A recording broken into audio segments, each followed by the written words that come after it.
Dad Perfect Revents.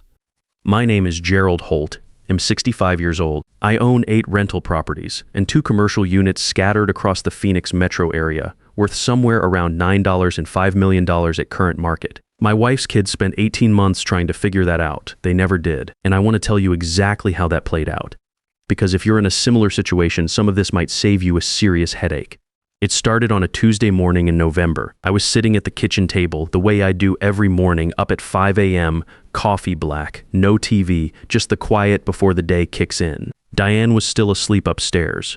Through the sliding glass door, I could see the backyard, the desert landscaping starting to take shape in the gray light, the saguaro we planted along the back wall casting long shadows across the gravel. It was the kind of morning I'd come to appreciate. No noise, no demands, just the sound of the neighborhood waking up slow. Then my phone buzzed on the table. A text from Roy Dalton, one of my tenants over at the temp unit on McClintock. Roy had been renting from me for 6 years. Reliable guy, never late, always gave me a heads up when something needed fixing before it turned into a problem. His text said, "Hey Gerald, just wanted to give you a heads up. A woman named Melissa called me yesterday afternoon, said she was a mortgage consultant and wanted to talk about refinancing options on the property.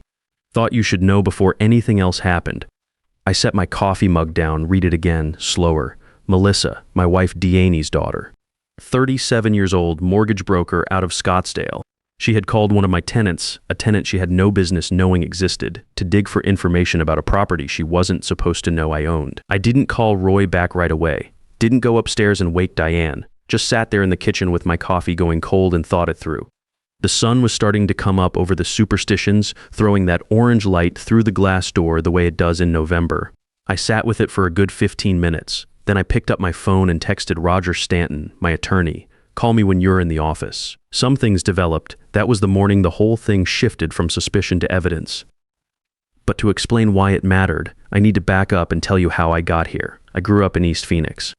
My father spent 22 years welding pipe fittings at a factory on 27th Avenue, same shift, same floor, same parking spot. My mother worked a register at a Fry's grocery store on Thomas Road. We weren't broke in any dramatic way. There was food, there was a roof, we had what we needed, but money was a low-grade pressure that never went away in that house. I remember hearing my parents talk at the kitchen table after they thought we were asleep, voices low, running through the numbers. Electric bill, car payment. School clothes, always something that needed to be covered and not quite enough to cover it clean. I made a decision around age 14 that I wasn't going to spend my life in that arithmetic. I didn't know exactly what I was going to do instead, but I knew I was going to do something different. I put myself through Arizona State on loans and part-time work. Studied civil engineering. Spent 12 years in construction management after that, site work, project coordination out in 108-degree Phoenix heat, arguing with subcontractors about schedules and concrete pours. Good money, hard work, but not the kind of money that builds anything lasting. At 34, I bought my first rental property. A duplex in Glendale, beat up, sellers were motivated to move it. I put in the work myself on weekends, new flooring, repainted everything, fixed the plumbing issues that the inspection flagged. Both units rented within 3 weeks of listing. That first month, I collected $1,450 in combined rent. I remember sitting at my desk looking at that deposit and thinking, this is a different language. Money that came in while I was at my regular job. Money that didn't require me to trade another hour of my time for it. I was hooked from that moment. I lived tight for years after that. Drove old trucks, didn't take vacations, put every dollar of rental income back into the next purchase. Bought another property 3 years later, another 2 years after that. I was methodical about it. No over-leveraging, no creative financing schemes that could blow up in a down market. Just patient, careful accumulation the way my father stacked overtime hours, except the math eventually got significantly better. By the time I was in my mid-50s, the portfolio was largely running itself. I still managed everything personally. I've always trusted my own systems over anyone else's. My first wife, Linda, was with me through all of it. She never had much interest in the financial mechanics, but she understood what I was building, and she gave me the space to build it.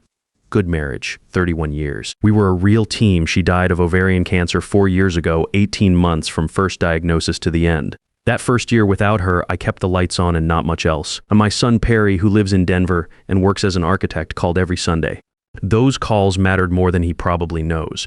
But grief moves on its own schedule. You just keep walking through it until you come out the other side. By the time I found my footing again, I was 61 years old, living alone in a 4-bedroom house in North Scottsdale that echoed in the evenings and not entirely sure what came next. I met Diane at a charity fundraiser dinner in Scottsdale in February, about 2 years ago. It was one of those events I almost didn't go to. A friend had an extra ticket, called me the afternoon of, and I said yes, mostly because sitting home that Friday felt worse than putting on a sport coat and making conversation with strangers. Diane was at the same table. She was 60, recently widowed, had been a middle school science teacher for 27 years before retiring. We ended up talking through the entire dinner and then kept talking after the plates were cleared and the room started emptying out. She was easy to be around in a way that's hard to describe. No performance, no agenda, just a woman who'd had a full life and a hard loss and was figuring out what the next chapter looked like. We talked about our kids, our late spouses, what we missed most about having someone in the house. She said she missed having someone to share a meal with. I told her I missed morning coffee with another person across the table. Small things, the honest ones. We exchanged numbers that night. Started meeting for coffee the following week, then dinners, then day trips up to Sedona and Jerome. I introduced her to Perry on a video call about 4 months in. She met him in person when he came down for Thanksgiving. He pulled me aside before dinner and said quietly, "She's good, Dad. I like her." That was enough for me. 14 months after that fundraiser, we got married. Small ceremony at a friend's property in Paradise Valley. Maybe 30 people. Outdoor setting, string lights in the trees, nothing elaborate. Perry flew in from Denver. Diane's 2 kids came from the valley. Melissa from Scottsdale, Leonard from Tempe. Both of them were cordial, warm even. Melissa hugged me at the reception and said she was happy her mom had found someone. Leonard shook my hand firmly and said, "Welcome to the family, Gerald." I took it at face value. People mean what they say until they don't. That goodwill lasted about 3 weeks. The first flag went up at a Sunday brunch the family had at Diane's old house in Chandler, which she still owned and used as a gathering spot. Casual afternoon, good weather, everyone out on the back patio. Melissa had brought her boyfriend, some guy in finance, and the conversation moved naturally to markets and property values and what the Phoenix corridor was doing. At some point, she turned to me directly and said, "So, Gerald, how many properties do you manage?" "Mom mentioned you do rentals." I said, "A few. Residential or commercial?" "Bit of both." She nodded and moved on, but I noticed the quality of the question. It wasn't the question of someone making conversation. It was the question of someone filling in a form. 2 weeks later, Leonard called me on a Tuesday evening. He said he'd been thinking as an attorney who dealt with estate planning that blended families could get complicated if things weren't structured correctly from the start. He wasn't trying to overstep, he just wanted to make sure his mother was protected. He offered to review whatever will or trust structure I had in place. No charge, of course, family. I told him I had a solid attorney who handled everything and it was all properly structured. He said that was great, of course, just wanted to offer. We hung up friendly. A month after that, Melissa emailed me 3 articles about rental property tax strategies. The subject line said, "Thought these might be useful." I replied, "Thanks, Melissa, appreciate you thinking of me." Gave her nothing. The pattern continued like that for months. Always polite, always framed as helpful, always looking for a foothold. At Thanksgiving dinner 8 months into the marriage, Leonard mentioned over the turkey that he had clients who'd restructured their holdings into LLCs and seen significant tax advantages. Had I looked into that approach? At Christmas, Melissa asked whether I'd ever considered bringing on a business partner, someone with her lending connections could really help grow a residential portfolio. At a birthday dinner for Diane in March, Leonard brought up succession planning, said he saw blended family estates get contested all the time, and it was always the ones that weren't structured clearly that caused problems. Diane would shift in her seat when these moments came up. She'd redirect the conversation, ask someone about their work, top off a wine glass. She knew it was uncomfortable. What she didn't fully understand yet was that it was also coordinated. Meanwhile, I was watching and saying very little. I know what it looks like when someone is building a case. I spent 12 years in construction management. You learn to read what a project is actually doing underneath what people say it's doing. Melissa and Leonard were running an assessment. They were trying to determine what I was worth, what Diane was potentially entitled to, and by extension, what they might eventually have a claim to. Every question was a probe. Every offer to help was an attempt to get inside the structure. I didn't confront them. I didn't say anything to Diane that would worry her without cause. I just started keeping notes. Dates, what was said, who said it, the context. A running log in a plain document on my laptop, old habit from project management. If it isn't written down, it didn't happen. By month 8, I had enough of a pattern to take to Roger Stanton. Roger Stanton has been my attorney for over a decade. He's 58, works out of a small firm in downtown Phoenix, handles property law and estate planning exclusively. He's the kind of lawyer who doesn't waste words. You tell him what's happening, he tells you what it means and what to do about it. I've always appreciated that. I laid everything out for him over 2 sessions in October. The questions, the offers, the articles Melissa had emailed, Leonard's calls, the timeline. I brought my written log. Roger read through it carefully, asked a few clarifying questions, then leaned back in his chair and said, "Gerald, this is a classic pre-litigation assessment. They're mapping your assets before they decide what move to make. Either they're building toward pushing for a postnuptial agreement, or they're positioning for a future estate challenge. Maybe both." He pulled up my existing trust documents. Everything was already clean. The properties were held in separate, irrevocable trusts established years before I met Diane, structured to pass to Perry and to a charitable remainder trust, with 0 marital asset classification. Diane had lifetime rights to our primary residence in Scottsdale. Legally, Melissa and Leonard had no path in. But Roger said clean documents weren't enough if someone was motivated and willing to spend money on lawyers. We needed to make the walls taller. We spent 2 more sessions tightening the language, added a no contest clause, clarified the separate property documentation with a formal valuation dated prior to the marriage. Roger filed updated paperwork and created a paper trail that would make any future challenge expensive and almost certainly unsuccessful. Then he said, now we wait and see what they do next. I had a different idea in January. We had a family dinner at our place in North Scottsdale. Diane made her green child chicken, the good version she only makes in winter. Everyone was there: Melissa, Leonard, Leonard's girlfriend, a couple of Diane's friends from her teaching years. Good evening, relaxed, nobody fishing for anything obvious. Midway through dinner, between the main course and dessert, I mentioned casually that I'd been looking at a commercial space in Chandler. Corner location near Ray Road. Price had just dropped. The previous tenant had left it in decent shape. I said it the way he'd say anything. Matter of fact, not making a big deal of it, and then I moved on and asked Leonard's girlfriend about the renovation shed mentioned doing on her condo. The property in Chandler did not exist. I had made it up. 10 days later, Diane told me that Melissa had called her that afternoon. During the call, Melissa had asked whether I had found financing yet for the Chandler property. She said she had strong relationships with commercial lenders and could probably get me better terms than whatever I was finding on my own. I listened to Diane tell me this, kept my expression neutral. That confirmed 2 things ID suspected but couldn't prove. First, Melissa was actively tracking everything I said at family gatherings and following up on it. Second, she was using Diane as a source without Diane realizing that's what was happening. Diane wasn't doing anything wrong, she was just talking to her daughter. But Melissa was mining those conversations deliberately. I texted Roger that evening, told him about the Chandler test and what came back. He responded, "Good.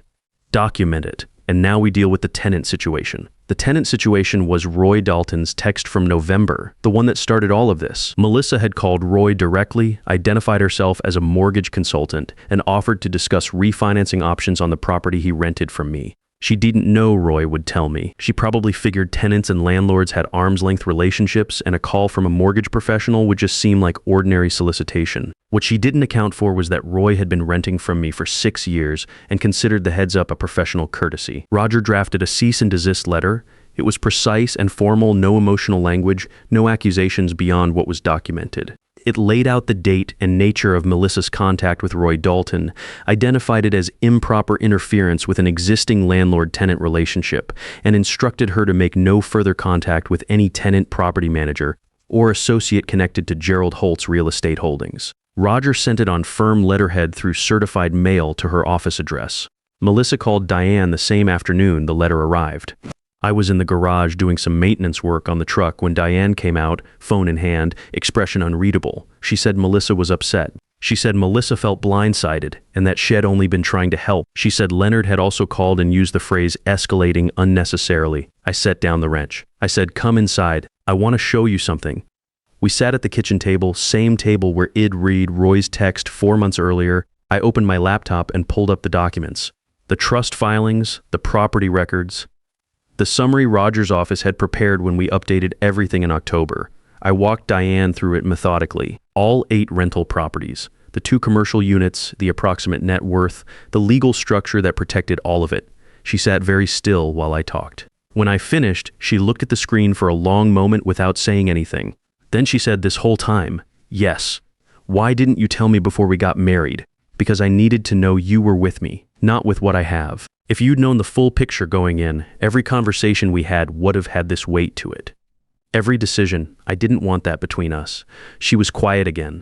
I let her sit with it. Then she said Melissa spent 18 months trying to figure out what you were worth. More or less. And the whole time she thought she was investigating the man who married into money. She paused. When it was the other way around, the whole way around, I said. She closed the laptop, looked at me directly. I need to talk to my kids. She made the calls the next morning. I gave her the space to do it, went out early, drove over to check on the Tempe unit, had coffee at a diner on Rural Road I used to go to when I was still working construction. Sat in a corner booth for a while and let the morning pass. When I got home around 11, Diane was in the kitchen. She had made a fresh pot of coffee, which she does when she needs something to do with her hands. She poured me a cup without asking, set it on the counter, and said I talked to both of them. I waited. Melissa cried, said she was just trying to protect me, said she didn't know the letter was coming and it felt like an attack. Diane paused. I told her that when you go around a person's back and call their tenants, you don't get to feel attacked when there are consequences. And Leonard tried to explain that from a legal standpoint, everything Dead done was within normal bounds. She picked up her own coffee. I told him that legal and right aren't always the same thing, and he should know that better than anyone, given his profession. She set the mug down and looked at me. I told them both the same thing, that you are my husband, that your finances are your business and not theirs, and that if either of them approaches your tenants, your properties, or your financial affairs again in any form, they won't be dealing with your attorney. They'll be dealing with mine. I didn't say anything for a moment. You didn't have to do that. I said, yes, I did. She said simply, they're my kids. That means their behavior is also my responsibility to address. That was the moment I understood completely who I had married. Not because she defended me, but because she held her own children accountable without flinching. That's not easy. Anyone who's raised kids knows that. You don't want to see the worst angles of the people you love, and when you do, the easier move is always to look away or explain it down to something softer. Diane didn't do that. She looked at it straight, and she called it what it was. The cease and desist stood. The trust documents stayed exactly as Roger had structured them. We didn't renegotiate anything, didn't offer any concessions, didn't invite Melissa or Leonard into any part of the financial picture. What was mine before the marriage remained mine. What we built together going forward would be handled according to terms agreed on before we ever walked down the aisle. Separate finances, shared household expenses. Diane protected in terms of the residence for as long as she needed it. Everything else structured to pass to Perry and the charitable remainder as intended. Melissa and Leonard attended Diane's birthday dinner 2 months later. Polite, pleasant, nobody brought up property or estate planning or refinancing options. Leonard talked about a case he was working. Melissa showed pictures from a trip shed taken to Colorado. Normal conversation. I was cordial. I've never had a problem being civil with people once the issue is settled, and the issue was settled. Perry came down from Denver for a long weekend in the spring. We grilled steaks on the back patio Friday evening, sat out there past midnight with the temperature finally dropping to something reasonable. I walked him through the whole thing: Roy's text, the fake Chandler property, the cease and desist letter, Deanne's conversations with her kids. He listened without interrupting, which is something he's always been good at. When I finished, he shook his head slowly and said, "Dad, only you would invent a property just to see who took the bait." I said, "You spend 30 years building something. You get a feel for when someone's circling it." He nodded, poured us each another bourbon. Then after a minute, he said, "Linda would have liked Diane." "I think so too," I said. We sat with that for a while. The desert was quiet the way it gets late at night in the valley, not silent exactly, but settled. Somewhere out past the back wall, a coyote was making noise in the wash. The saguaro along the fence line stood black against the sky. I've lived in Phoenix most of my life, and I still think it's one of the better places to sit outside at midnight and think.